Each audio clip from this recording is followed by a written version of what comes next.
اعوذ باللہ من الشیطان الرجیم بسم اللہ الرحمن الرحیم۔ السلام علیکم ورحمۃ اللہ وبرکاتہ۔ آج کا ہمارا ٹاپک ہے کہ شاد کو کس طرح سختی سے ادا کیا جاتا ہے۔ ہم اپنا لیسن سٹارٹ کرتے ہیں۔ بسم اللہ الرحمن الرحیم۔ پہلا لفظ ہے مرحو۔ را کو پر کر کے پڑھنا ہے۔ را کے اوپر شاد ہے تو را کو ہم تھوڑا سا سختی سے ادا کریں گے، مرحو، اور را کو ایک واو کے برابر لمبا کریں گے، اس کے آگے واو ہے، مرحو۔ نیکسٹ ہمارے پاس لفظ ہے ربی۔ را کو پر کر کے پڑھنا ہے اور با کے اوپر شاد ہے تو با کو تھوڑا سا سختی سے ادا کریں گے، ربی۔ آگے یا ہے تو اس کو تھوڑا سا لمبا کریں گے، ربی۔ مدت، دال کے اوپر شد ہے اور تا کے اوپر جزم ہے، دال کو سختی سے ادا کرتے ہوئے تا کے ساتھ ملائیں گے، مدت۔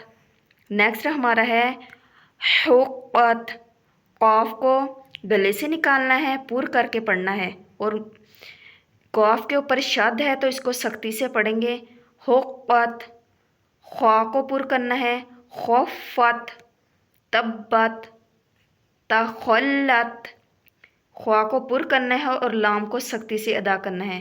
اگر ہم اس لفظ کو دیکھیں وَالصُّبْحِ، واو کو ہونٹ گول کریں گے، صاد کو پر کرنا ہے، صاد کے اوپر شد ہے تو اس کو سختی سے پڑھیں گے واو کے ساتھ ملا کے، با کے اوپر کلکلا کرنا ہے، اس کو تھوڑا سا ہلا کر پڑھنا ہے، وَالصُّبْحِ، ہا کو گلے سے نکالنا ہے، وَالصُّبْحِ وَالشَّمْسِ، شین جو ہے سیٹی والا حروف ہے، سین اور شین یہ دونوں سیٹی والے حروف ہیں، وَالشَّمْسِ۔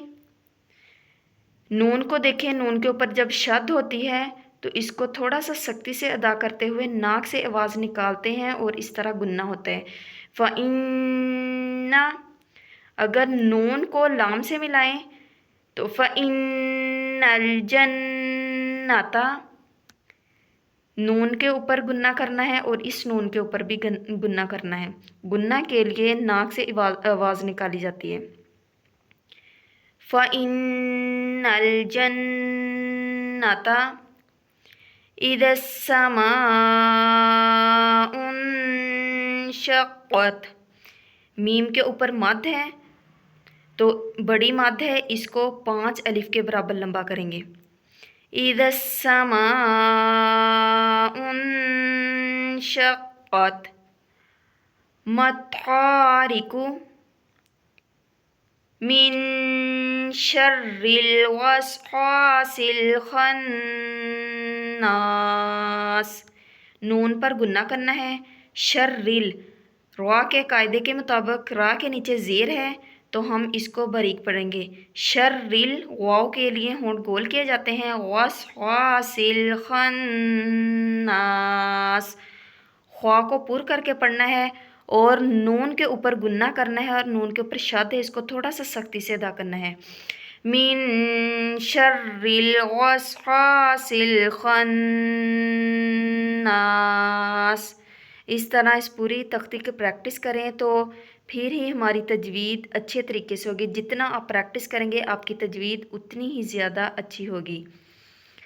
اللہ تعالیٰ سے دعا ہے کہ اللہ تعالیٰ ہمیں قرآن پاک کو اچھے انداز کے ساتھ پڑھنے کی توفیق عطا فرمائے۔ اللہ حافظ۔